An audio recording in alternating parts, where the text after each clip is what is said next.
ખોરાક અને ઔષધ નિયમન તંત્ર દ્વારા સંજેલી મેન બજાર ખાતે વિવિધ દુકાનોની તપાસણી કરાઈ।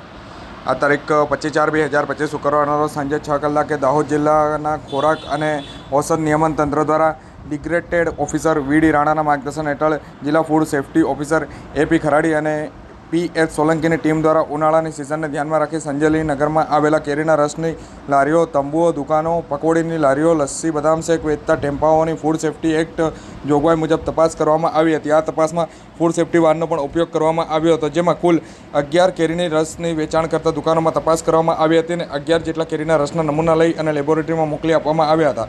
રિપોર્ટ આવ્યા પછી કાયદેસરની કાર્યવાહી હાથ ધરવામાં આવશે। વધુમાં આઈસ્ક્રીમનું વેચાણ કરતી દુકાનો પણ તપાસ કરવામાં આવી હતી, જેમાં એક બદામ શેકનો નમૂનો લેવામાં આવ્યો હતો અને એક દૂધનો નમૂનો પણ લેવામાં આવ્યો હતો। વધુમાં તપાસમાં કરિયાણાની દુકાનોનો પણ તપાસ કરવામાં આવી હતી, જેમાં બિસ્કિટ, ચોકલેટ, ગોળના નમૂના લેવામાં આવ્યા હતા।